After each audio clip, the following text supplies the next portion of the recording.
Hi friends, எல்லாருக்கும் வணக்கம். இன்றைக்கி வீடியோவில் நம்ம என்ன பார்க்க போகிறோம் அப்படின்னு பார்த்தீங்கன்னா, நான் ரீசெண்டாக நம்ம கன்னியாகுமரி பகவதி அம்மன் கோயிலில் நடைபெற்ற பரிவேட்ட நிகழ்ச்சியோட வீடியோ ஒன்று போட்டிருந்தேங்க. அதை பார்த்த ஒரு சிஸ்டர் பரிவேட்ட ஸ்டோரியை சொல்லுங்கக்கான்னு போட்டிருந்தாங்க. அவங்களுக்காக தாங்க இந்த பதிவு. நவராத்திரி திருநாளையே மிகவும் முக்கியமான நிகழ்ச்சின்னு பார்த்தீங்கன்னா இந்த பரிவேட்ட நிகழ்ச்சி தாங்க. இந்த பரிவேட்ட நிகழ்ச்சியானது 10வது நாளான விஜயதசமி அன்னைக்கு தாங்க நடைபெறும். அது நடைபெறுவதற்கான காரணம் என்னன்னு வாங்க நம்ம பார்க்கலாம். முன்னொரு காலத்தில் வானாசுரன் அப்படிங்கிற ஒரு அரக்கன் இருந்தான். அவன் மக்களை வதம் செய்து ரொம்பவே கொடுமைப்படுத்திட்டு இருந்தான். அதாவது தன்னை யாராலும் அழிக்க முடியாத அளவிற்கு ஒரு சக்தி பெற்று தன்னை அழிக்க முடியாது அப்படிங்கிற ஒரு கௌரவத்தில் வாழ்ந்து வந்தான். அந்த நேரத்தில் தான் நம்மளுடைய பார்வதி தேவி இந்த பூமியில் அவதாரம் எடுக்கிறாங்க. பார்வதி தேவி இந்த அவதாரம் எடுக்க காரணமே கன்னி பெண்ணால் மட்டும்தான் வானாசுரன் அப்படிங்கிற அரக்கனை அழிக்க முடியும். மலையத்து வஜன் என்னும் மன்னனுக்கு மகளாக நம்மளுடைய பார்வதி தேவி பிறக்கிறாங்க. பிறந்த தேவி வீரமிக்க பெண்ணாகவும் மற்றும் அழகாகவும் இருக்காங்க. இவங்களோட அழகில் நம்மளோட சுசீந்திர தானுமலை சுவாமி மயங்கி அவங்கள பொண்ணும் கேட்குறாங்க. தேவி அதுக்கு என்ன கல்யாணம் பண்ணிக்கணும்னா எனக்கு ஒரு கோரிக்கை இருக்குது, அதை நீங்கள் நிறைவேற்றி தரணும் அப்படின்னு பார்வதி தேவி சொல்கிறாங்க. அந்த கோரிக்கையில் ஒரு 3 பொருட்களை எனக்கு எடுத்து வர வேண்டும்.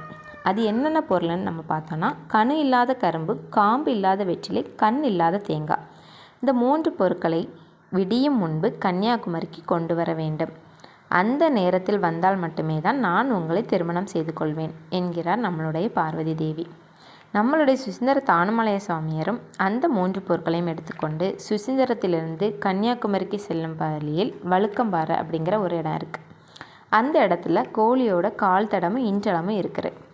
அந்த இடத்தில் வச்சு தாங்க நம்மளுடைய நாரதர் அவருடைய லீலையை காணிக்கிறாரு. என்னன்னு பார்த்தீங்கன்னா, நாரதர் கோழியாக மாறி கூவவும் செய்கிறாரு. நம்மளுடைய தானுமலையர் ஐயையோ விடிந்து விட்டது, நம் கொண்டு வந்த பொருள் எல்லாம் வீணாகி விட்டது என்று நினைத்து கொண்டு மீண்டும் சுசீந்திரம் சென்று விட்டார். பொதுவாகவே நாரதரோட கலகம் நன்மையிலேயே முடியும் என்று சொல்வார்கள்.